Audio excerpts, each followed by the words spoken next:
Personal data protection bill का मसौदा जारी, संसद में जल्द लाया जाएगा। सोशल मीडिया अकाउंट बंद किया तो कंपनी को डेटा खत्म करना होगा।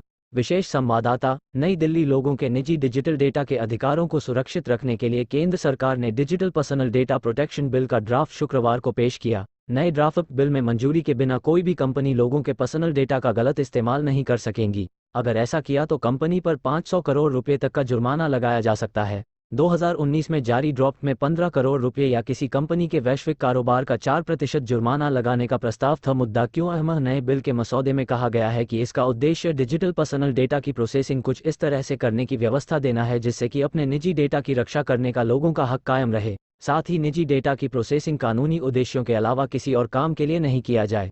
सरकार इस बिल को संसद के बजट सत्र में पास कराने के लिए पेश कर सकती है। अभी इस बिल पर लोगों से सुझाव मांगे हैं जो 17 दिसंबर तक दिए जा सकते हैं। क्या है खास इस बिल में? नए एआईबीटी संग समझ जुर्माना लगाया जा सकता है जो हर मामले में 500 करोड़ रुपए से ज़्यादा नहीं होना चाहिए। कंपनियों को हर नागरिक को उनके डिजिटल डेटा की जानकारी साफ और आसान भाषा में मुहैया करानी होगी ताकि उसे सब समझ आ सके। सरकारी एजेंसियां असीमित समय तक डेटा संभाल कर रख सकती हैं। सरकारी एजेंसियों को कुछ छूटें। ड्राफ्ट बिल में सरकार की ओर से नोटिफाई कुछ एजेंसियों को डेटा कलेक्शन के उद्देश्य से डिटेल्स साझा करने समेत कई छूट दी गई हैं। इस विधेयक में निजी डेटा के बारे में सूचना के अधिकार के तहत एजेंसियों को डेटा मालिकों के साथ डेटा प्रोसेसिंग की डिटेल्स साझा करने से छूट देने का प्रस्ताव है।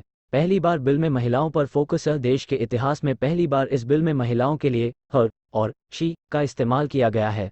अब तक के विधेयकों में पुरुषों के लिए हिज और ही का इस्तेमाल किया जाता था, लेकिन पहली बार इस बिल में महिलाओं के तवज्जो दी गई है। Digital personal data protection bill के मसौदे में हर शी का प्रयोग कर महिलाओं को प्राथमिकता दी गई है। ड्राफ्ट बिल के या मित्र देश में ही रखना हैगा। सरकार मुताबिक किसी भी इस मामले में जल्द ही मित्र देशों की सूची जारी करेगी। डेटा की सुरक्षा के लिए बोर्ड। डेटा की सुरक्षा के लिए देश में data protection board of India का गठन होगा। बिल के प्रावधानों के मुताबिक ये बोर्ड काम करेगा ताकि मामलों को सुलझाया जा सके। बोर्ड के आदेशों का पालन करना होगा। हालांकि हाई कोर्ट में भी अपील की जा सकेगी। इसमें कहा गया है, जांच के निष्कर्ष में बोर्ड को ऐसा पता चलता है कि नियमों का उल्लंघन हुआ है तो व्यक्ति को सुनवाई का पूरा अवसर देने के बाद वित्तीय कंपनी को किसी भी व्यक्ति के निजी डेटा के इस्तेमाल के लिए मंजूरी लेनी होगी। साथ ही अगर कोई व्यक्ति अपना सोशल मीडिया अकाउंट डिलीट करता है तो कंपनी को उसके सारे डेटा को खत्म करना होगा। बच्चों के मामले में उनके पैरेंट्स से मंजूरी लेनी होगी। कोई भी व्यक्ति अपने पर्सनल डेटा से जुड़ी अपनी मंजूरी कभी भी वापस ले सकता है। डेटा स्वदेश या मित्र देश में ही रखना होगा। डेटा स्टोरेज के लिए कंपनी को स्वदेश